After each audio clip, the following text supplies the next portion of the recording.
Okay, right now we are looking at a bit of a mixed picture in the pre-market, and one of the biggest questions investors may have right now is tied to big tech. Already we're seeing the NASDAQ 100 futures under some pressure this morning. We mentioned NVIDIA is set to see some weakness at the open here. It had already started to cool after that massive run-up. And for more on the valuations for markets and the road ahead, let's bring in Kristina Hooper. She's Chief Global Market Strategist at Invesco and one of our regular guests. Kristina, it's great to have you with us. What's your sense of what's going on in the market right now? So, John, it's great to be with you. And I think what we're seeing is a period of digestion. We've had a really strong move upward for stocks in general, of course, led by a narrow cohort.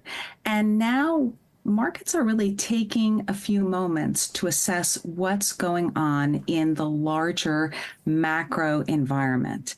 And we're certainly seeing disinflationary progress for many Western developed economies, but there are differences in each economy. And so that's why we're seeing some central banks moving more quickly than others to start cutting rates. And so I think this is a time to assess the differences, the divergences between economies, and also, of course, figure out what areas of markets are going to perform best as we get deeper into what I think will be rate cuts. Well, what's your own expectation on that? Because I think that's one of the debates amongst the strategists, more broadly speaking, is what is going to happen with interest rates. What's your view? So I think we're going to see a gradual easing.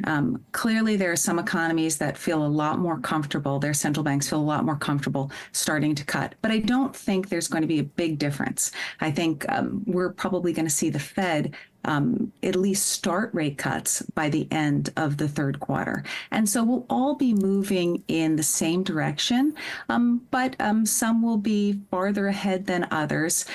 Some will have more hiccups than others. That to me means that there are short-term opportunities for investors, but the big picture is actually that there are long-term opportunities for investors, that the global economy has been able to dodge a bullet and is likely to reaccelerate. Think of this as something of a very short-term mid-cycle slowdown. And so that offers opportunity for broadening of markets, where we're likely to see better performance from small caps. We're likely to see better performance from cyclicals as markets anticipate that reacceleration. Does that mean that tech will lose momentum? Because I think that if we look at the broader U.S. market, ex-tech, you see a very different story in performance, not unlike what we've been seeing here in Canada, a losing of momentum, if you will, in some of the sectors that had gained when the market rally started to broaden out. Well, I think tech could certainly lose some momentum, but I don't think we're going to see significant losses. I mean, yes, there could be a period of digestion, a little consolidation. I just think we're going to see better performance from smaller caps, from cyclicals, areas that really have been left behind in recent years. Okay, so within that area of opportunity you're talking about in other parts of the market, what's your focus right now? So actually, I think there is significant opportunity in areas like UK equities and emerging markets equities. European equities, once we get over the hiccup of some very short-term political uncertainty, I think there'll be opportunity there as well. What I think is going to happen is that the US dollar will ultimately weaken, and that will certainly provide a tailwind for other stock markets around the world. But in particular, I think emerging markets, Asia EM could really benefit. So you're thinking geographically there's an opportunity here to be looking beyond, let's say, North America. Absolutely. And certainly there are opportunities with Canadian equities as well. Greater exposure to cyclicals, I think, is going to be a positive there. Okay. Now, when you think about what assets to be in, aside from where you're invested around the world, how do you feel about equities versus, say, fixed income right now? So I actually think that there are opportunities in both. I mean, fixed income is enjoying higher yields than we've seen in years and years. And so there's a lot of potential there, especially for investors who want to lock in higher rates now, going longer duration. So I think there's real potential there. We don't want to overlook, though, alternatives as well.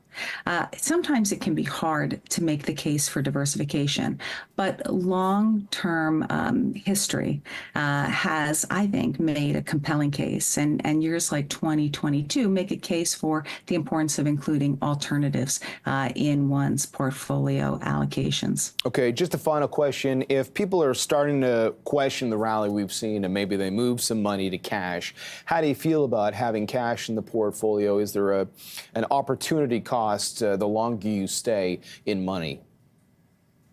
Well, it's appropriate to have an allocation to cash.